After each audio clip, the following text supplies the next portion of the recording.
Good evening, and welcome to Future Choices. My name is Fran Snedeker, and I am the producer and moderator of this educational series, exploring reproductive health issues. We are filmed at the LMC TV studios in Mamaroneck, New York. New York has a proud legacy of legislative policy that supports access to family planning and sexual health services for all. But this year, we worry that we are seeing growing clouds approaching. In his State of the State address this year, Governor David Paterson spoke of New York's revenue challenges. Family planning providers have been watching their cash dwindle for years. In weather parlance, these health centers have now moved from into a crisis stage. We'll call it a cash warning. Tracy Brooks, CEO of New York's Family Planning Advocates, the FPA, asserts, "I can say with confidence they are about to be hit by the perfect storm." Planned Parenthood affiliates and freestanding women's clinics all over the state have taken all possible prudent business steps to maintain services. But we have been warned that without full funding in the coming year, the arriving perfect storm will close family planning health centers. To help us understand the gravity of these perilous predictions, a perfect storm which will spell disaster for vulnerable families from New Rochelle to Buffalo and beyond, Future Choices is very pleased to welcome Senator Oppenheimer, who is both knowledgeable and very concerned about women's health care. Suzi, welcome to Future Choices. Thank you, Fran. Happy to be with you. So delighted that you're here. You know, you've been our senator here in the 37th District for on to 25 years now. Completed 25, right. And we sort of assume that we know you by now, but I'm sure that there are relevant high points in your many years in public service and advocacy for women's health that we're not really familiar with. Could you give us some highlights of your career in public service? Well, I guess where it all started was, interestingly enough, the League of Women Voters. Excellent. Because I was the president of the League of Women Voters, and that's why they asked me to run for the mayoralty in the village of Mamaroneck. So then after doing the mayoralty for 4 terms, I ran for the Senate. And so I've been right there for 25 years. And I would say, You've been on to some pivotal committees relating to women's reproductive health care. Well, I do chair the task force on women's issues in the Senate. So we've handled an enormous variety of issues. We started going around the state, oh gosh, maybe 20 years ago, handling things like, is there an alternative way to fund child care? Because one of our problems with child care is that it's pretty expensive for people that need it, and yet the salaries for the people that work there are pitiful. I mean,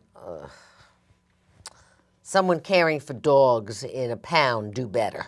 Wow. So it's kind of sad because our most precious commodity are our children, and those early years are when so much can be put in place, the earliest years. And so I've been a big proponent of early childhood education and quality child care, and available and affordable. By available, I mean not a million miles away from your home. Doesn't help you much. Because in thinking about what were very important goals 20 years ago in the Senate, I would say that the biggest achievement we had was fighting back some of these draconian things that were coming to the floor, including one senator who insisted on showing us pictures of dead fetuses. I mean, it wasn't very distasteful. So distasteful. And so what we did is, those of us who felt strongly about this issue, we spent a lot of time fighting back some pretty horrible bills. And the one that produced these pictures was when they wanted to eliminate Medicaid funding for abortion for poor women, well, obviously. And we fought that back. We got that taken off. We said we weren't going to do anything on the budget until that was taken off as a potential line item.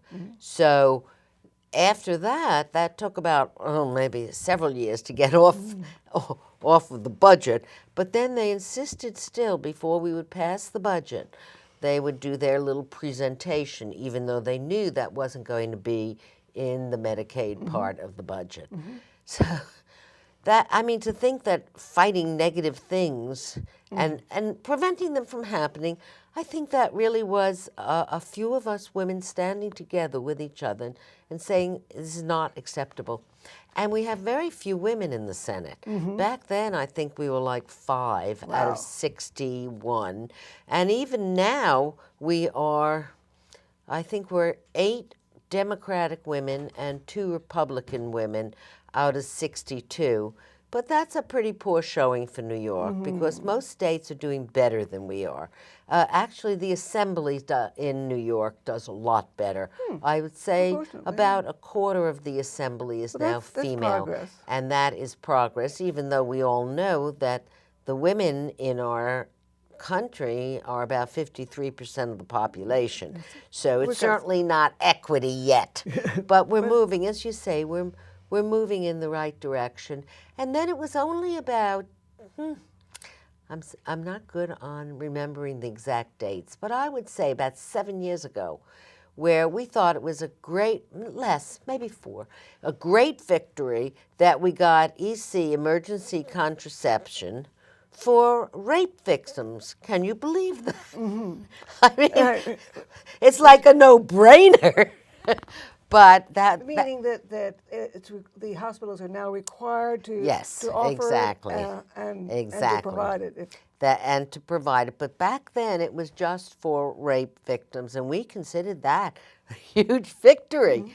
I mean, it's like, to say insensitive would be the understatement. It's an incredible thing that it took us that long to get to that place. When you consider that New York State, we had available abortion back in 3 years before Roe v. Wade. Now, what is this perfect storm that relates to the funding that FPA is talking about? Is that really a serious pending peril? Should I continue to talk? Do you want me maybe not to talk about this? Yes, it is a peril. It's a peril for every one of our social service agencies in the state of New York. We have, I'd say, almost a $7.5 billion hole in this budget. And if you extrapolate out 5 years, they think it'll be about a $60 billion hole in our budget. This is a big hole. I mean, it's not something that you can, backfill with, sell yourself a highway, which we've done. We've sold highways. And we've also sold a prison or 2.